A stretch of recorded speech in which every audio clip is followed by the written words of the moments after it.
Jai children, welcome back to today's biology video class. Today we are going to study plant physiology and the 13th chapter photosynthesis in higher plants. Plants make their food through photosynthesis.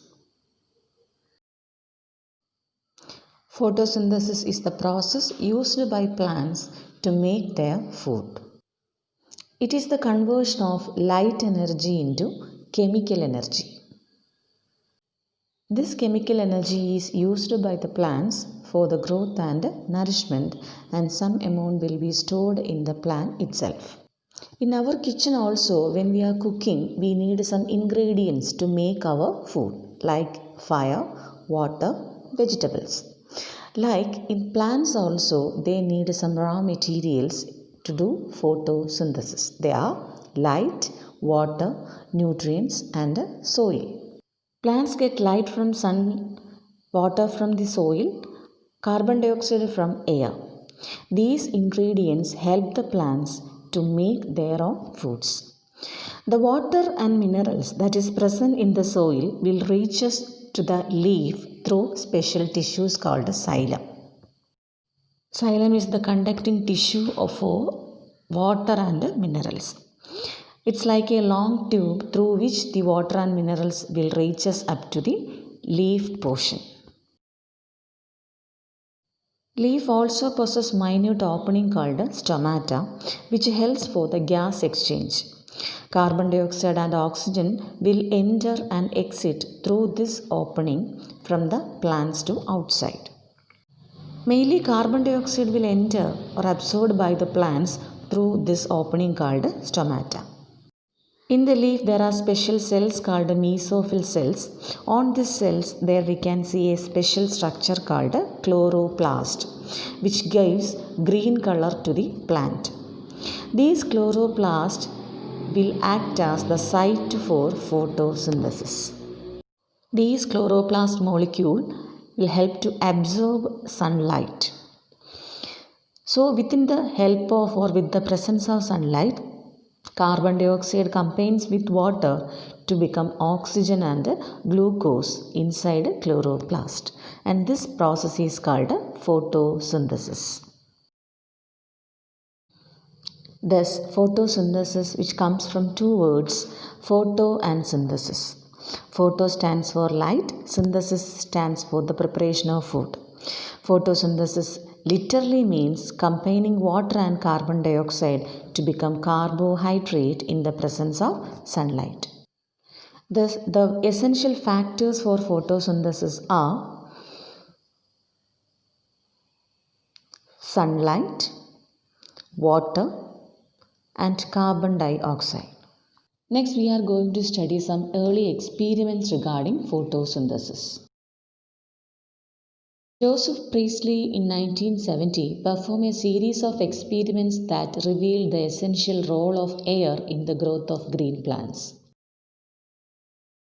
He observed that a candle burning in a closed space or bell jar soon get extinguished.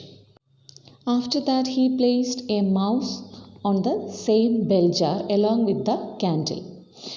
At that time also he found that the fire is get extinguished and the mouse also has died. He concluded that burning candle and breathing mouse damages the air. Now he placed a mint plant along with the candle and the mouse onto this closed bell jar, and he found that the mouse and also the candle survived.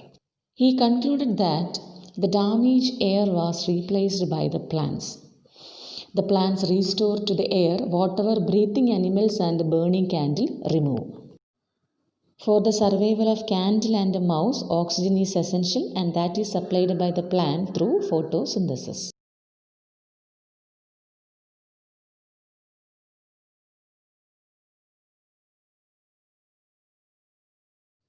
Second experiment is Jan Ingenhousz experiment. He proved that sunlight is essential for photosynthesis. Jan Ingenhousz has done the experiment with an aquatic plant, and he showed that in bright sunlight small bubbles are arising, forms around the green parts, while in dark they did not. Later, he identified these bubbles to be of oxygen, hence, he showed that it is only the green part of the plant that could release oxygen. Next comes Julius von Such's experiment in 1854. He proved that the plant produces glucose while growing and stores them as starch. He explained that plants have green substances which is present within a cell in specialized bodies. He found that the green parts in plants is where glucose is made and that the glucose is usually stored as starch. Next comes T.W. Engelmann's experiment. Engelmann splitted the light using a prism into 7 colors. A green algae called a cladophora is placed in a suspension of aerobic bacteria. Bacteria were used to detect the sites of oxygen evolution. He observed that the bacteria accumulated mainly in the region of blue and red light of the split spectrum. It explains the absorption spectra of chlorophyll A and B. This indicates that photosynthesis is maximum at blue and red light of visible spectrum.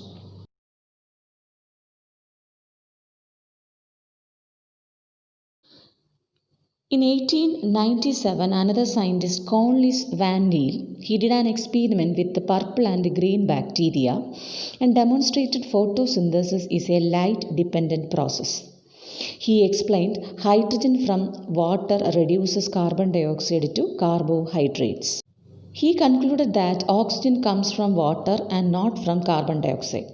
Finally, the correct equation of photosynthesis was discovered as 6CO2 plus 12H2O gives C6H12O6 plus 6H2O plus 6O2.